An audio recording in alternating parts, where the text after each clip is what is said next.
बिस्मिल्लाहिर्रहमानिर्रहीम। अस्सलाम वालेकुम।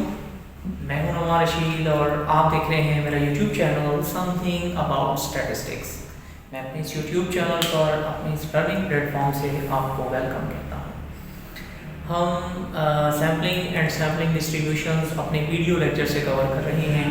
हमारा आज का जो टॉपिक है, हमने ये प्रूव करना है कि वेरिएंस ऑफ एक्स बार जो होता है वो सिग्मा स्क्वायर ओवर एन के इक्वल होता है। और जैसे कि आप लोग जानते हैं कि सैम्पलिंग हम दो डिफरेंट मेथड से करते हैं। एक सैम्पलिंग विद रिप्लेसमेंट होती है और एक सैम्पलिंग हमारे पास विदाउट रिप्लेसमेंट है। तो इसमें हम लोगों ने जो थ्योरम है वो हमें विद रिप्लेसमेंट से प्रूव करना है कि जो हमारे पास वेरिएंस होता है सैम्पलिंग डिस्ट्रीब्यूशन ऑफ एक्स बार का वो सिग्मा स्क्वायर ओवर एन के बराबर होता है। तो आपको पता होना चाहिए कि सिग्मा स्क्वायर जो है वो हमारे पास पॉपुलेशन से आया हुआ वेरिएंस है और n जो है जी हमारे पास सैंपल का साइज है हमारे पास। तो इसको सिंपली प्रूव कर लेते हैं। ये ज़्यादा मुश्किल प्रूफ भी नहीं है। ये एडीपी के लिए भी काम आएगा, एडीएस की क्लासेस हैं उनके लिए भी काम आएगा, जो कि अब हमारे पास पहले बीएससी से अब एडीपी और एडीएस में शिफ्ट होंगे। तो चलते हैं जी अपने टॉपिक की तरफ। देखिए जी, इसको लिखने का आसान तरीका कार यही है कि हम लोग यहीं से इसका प्रूफ का आगाज करते हैं कि वेरिएंस ऑफ एक्स बार जो है हमारे पास किसके इक्वल होगा जी, expected value of X bar minus expected of X और इसका होल स्क्वायर। हम लोग वेरिएंस की जो टर्म है उसमें इसको इस तरह लिख लेते हैं। अब हमने अपनी जो प्रीवियस वीडियो थी उसमें मैंने आप लोगों को बताया था कि हमने एक्सपेक्टेड ऑफ एक्स जो था वो किसके इक्वल था जी, हमारे पास म्यू के इक्वल था। तो अब हम एक्सपेक्टेड ऑफ एक्स बार की जगह पर उसकी वैल्यू जो है म्यू वो हम इसमें पुट कर देंगे। तो देखें जी ये कैसे बनेगा जी, हमारे पास expected value of X as it is आ रहा है, एक्स बार है और ये जो है हमारे पास म्यू के इक्वल होता है। क्योंकि ये प्रूफ भी हमने अपनी प्रीवियस वीडियो में किया था कि एक्सपेक्टेड वैल्यू ऑफ एक्स बार जो होता है वो हमेशा जो है वो पॉपुलेशन के इक्वल होता है। तो सैम्पलिंग डिस्ट्रीब्यूशन की दो ही मेजर प्रॉपर्टीज थी, एक तो उसका मीन था और दूसरा उसका वेरिएंस था। तो मीन को हमने पहले प्रूव कर लिया था। अब हम वेरिएंस की तरफ जा रहे हैं। एक्सपेक्टेड ऑफ एक्स जो है ये वही रिजल्ट है जो मैंने वहां से लिया है, तो उसके अंदर इसमें पुट कर देता हूं। अब आपको ये भी बताया कि जो एक्स बार होता है जी वो किसके इक्वल होता है, वो basically summation x over n के इक्वल होता है और एन की जो रेंज है वो हमारे 1 से लेकर स्मॉल एन तक होती है। तो वही रेंज हम यहाँ पर पहले लगा सकते हैं कि आई जो है जी वो 1 से लेकर स्टार्ट होगा हमारे पास स्मॉल एन तक। तो मैं अब एक्स बार की जगह पर उसकी वैल्यू पुट कर रहा हूँ जी, इक्वल का साइन एज इट इज चलता है जी हमारे पास। तो समेशन एक्स आएगा जी हमारे पास। तो x की जो रेंज है हमारे पास i varies from 1 to small n, xi और डिवाइजर में n आएगा और म्यू और इसका होल स्क्वायर आएगा। अब मैं एलसीएम लेने जा रहा हूं जी, सिंपल सा एलसीएम है, इसमें कोई मुश्किल नहीं है। आप मल्टीप्लाई कीजिए तो आप लोगों के पास क्या आएगा जी, summation i varies from 1 to n, xi आएगा, n म्यू आएगा और n हमारे पास एज इट इज आ जाता है। अब ये जो है स्क्वायर के अंदर है, तो आपको पता होना चाहिए कि जब मैं इसे 100 का स्क्वायर कॉमन लूंगा तो स्क्वायर बनकर बाहर आएगा। तो क्या आएगा जी हमारे पास summation i varies from 1 to n xi minus n mu और इसका होल स्क्वायर। तो अब ये सिर्फ समझने की बात है। देखिए कि n म्यू बेसिकली हम लोग कैसे लिख सकते हैं, i varies from 1 to n और म्यू इसको म्यू लिख सकते हैं क्योंकि दोनों साइड जो है वो इक्वल है हमारे पास। अगर मैं इसको n को म्यू के साथ मल्टीप्लाई करूं या समेशन म्यू करूंगी, एक ही चीज हमारे पास बनती है। तो यहाँ पर भी समेशन आ जाएगा और यहाँ भी समेशन आएगा। तो ये दोनों समेशन जो है वो मैं कॉमन ले सकता हूं। तो 1 ओवर एक्सपेक्टेड और समेशन जो है वो i varies from 1 to n xi minus mu और इसका होल स्क्वायर। ये समेशन म्यू था जी, जो समेशन म्यू जो हमारे पास था उसको यानी कि n म्यू को हम लोगों ने समेशन म्यू कंसीडर कर लिया और समेशन म्यू जो है वो आप लोगों को पता है कि उसको हम दोनों साइडों में समेशन, मतलब इसमें भी समेशन था और इसमें भी समेशन आ गया। ये समेशन जो है वो कॉमन आ गया। लेकिन अब एक समेशन की प्रॉपर्टी है कि जैसे समेशन हमारे अंदर स्क्वायर के अंदर होता है तो उस टर्म को हम यूं करके ओपन करते हैं।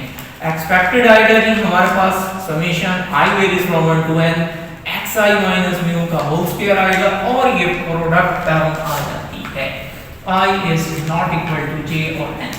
तो क्या आएगा जी हमारे पास xi माइनस म्यू आएगा और xj माइनस ये वाली टर्म हम ओपन करेंगे।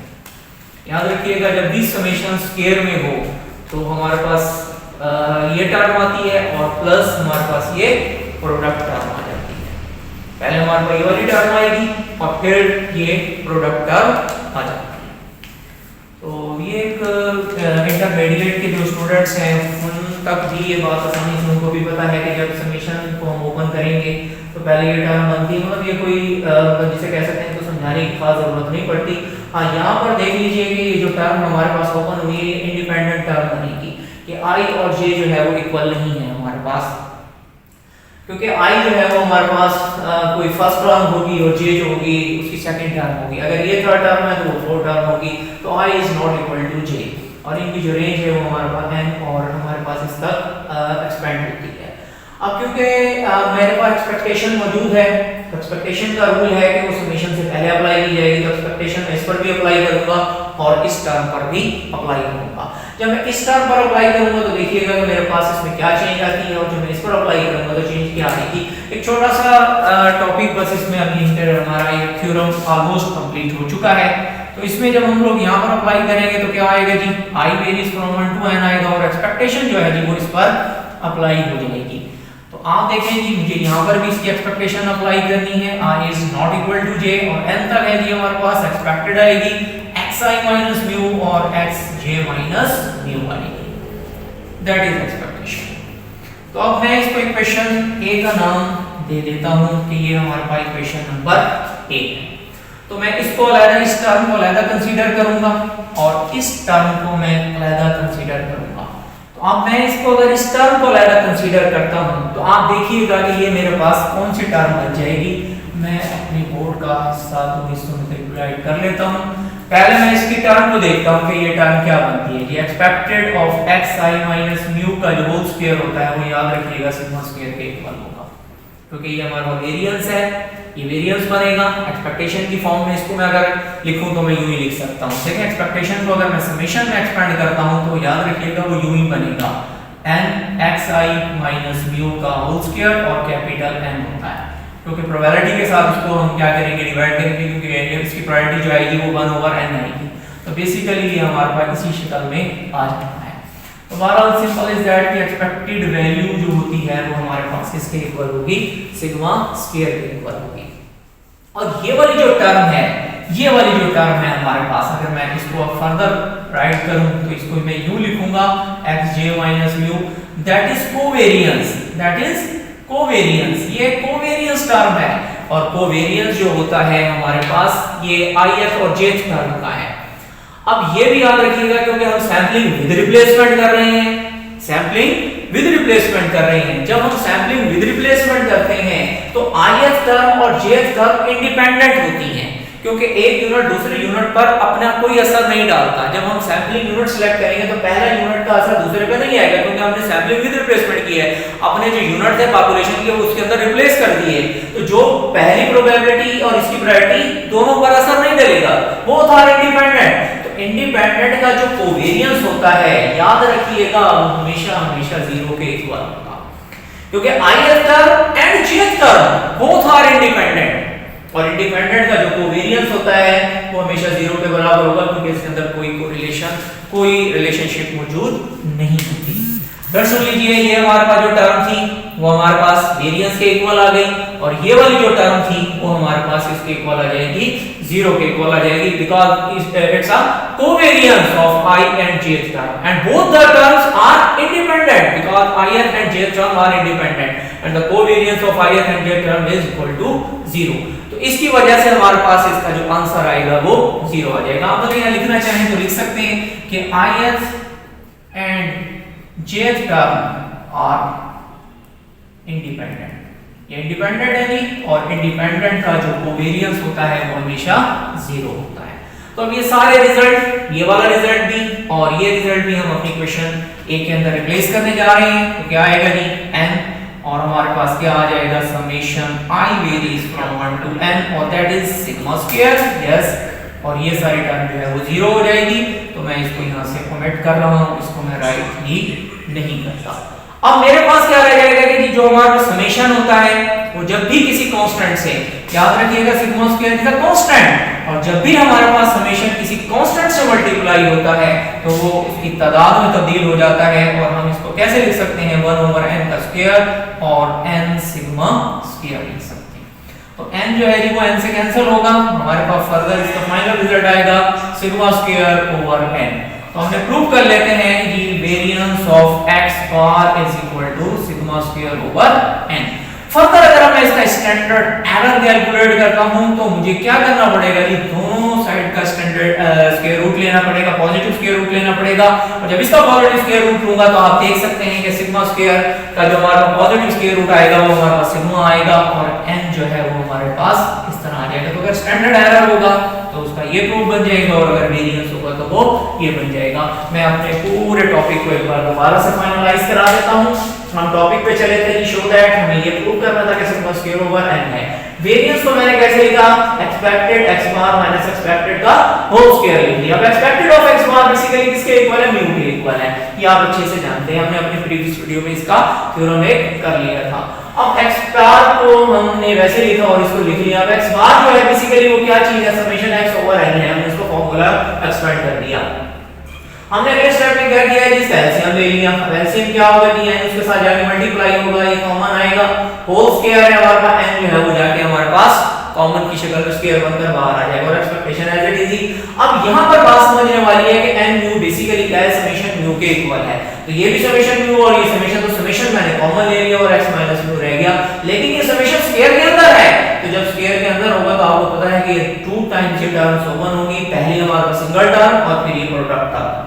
बस नेक्स्ट स्टेप पे क्या करेंगे, इनकी एक्सपेक्टेशन अप्लाई करेंगे, और बोथ एक्सपेक्टेशन जो है वो आपके सामने मैंने यहाँ एक्सपेंड कर दी है। ये हमारे पास सिग्मा स्क्वायर आता है, और ये आपको पहले बता दिया कि एक्सपेक्टेशन को जब भी अगर हम सपोज के एक्सपेक्टेड वैल्यू ऑफ x लेते हैं तो हमारे पास क्या आएगा, समेशन x और प्रोबेबिलिटी ऑफ x, और इसकी प्रोबेबिलिटी जो आती है आपको पता है 1 ओवर n आती है।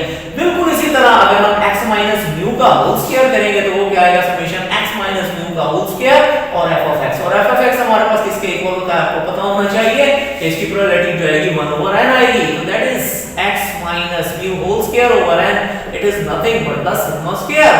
तो ये सिग्मा स्क्वायर ही है, तो अब हमारे पास इसकी वैल्यू हमने सिग्मा स्क्वायर की जगह रिप्लेस की है, और ये इंडिपेंडेंट टर्म है क्योंकि ith and jth term are both are independent, and the covariance of ith and jth term because of independent the covariance of these term is equal to 0। तो ये सारी टर्म हमारे पास किसके इक्वल आ जाएगी, 0 के equal आ जाएगी। अब नेक्स्ट स्टेप पे मैंने क्या किया, इसको सिग्मा स्क्वायर रिप्लेस किया, और 0 वाली टर्म मैंने तो ओमिट कर दी, इसको लिखने की जरूरत नहीं पड़ी। लेकिन sigma square is a constant, ये कांस्टेंट टर्म है, और कांस्टेंट से जब भी समेशन मल्टीप्लाई होता है तो आपको पता है कि उसकी तादाद में तब्दील हो जाता है। तो उसकी तादाद में तब्दील होगा तो हमारे पास क्या आ जाएगा, n आ जाएगा, डिवाइजर में भी n एक n से कैंसिल होगा तो सिग्मा स्क्वायर ओवर n आ जाएगा। और अगर हमें स्टैंडर्ड एरर लेना होगा तो हमें क्या करना पड़ेगा, इसका पॉजिटिव स्क्वायर रूट लेना पड़ेगा, और पॉजिटिव स्क्वायर रूट जो है वो सिग्मा को स्क्वायर को कैंसिल करके सिग्मा रह जाएगा, और n के ऊपर हमारे पास n का स्क्वायर रूट आ जाएगा। तो बस यही हमारा एक आज का प्रूफ था, जो हमने सैम्पलिंग एंड सैम्पलिंग डिस्ट्रीब्यूशन के चैप्टर से आपके लिए कवर किया। इससे नेक्स्ट हम इंशाल्लाह विदाउट रिप्लेसमेंट का एक थ्योरम है वो इंशाल्लाह भी करेंगे, नेक्स्ट वीडियो में इंशाल्लाह वो आपके साथ शेयर करेंगे। तब तक के लिए दुआ में याद रखिएगा, अपना बहुत सा ख्याल रखिएगा। अल्लाह हाफिज़।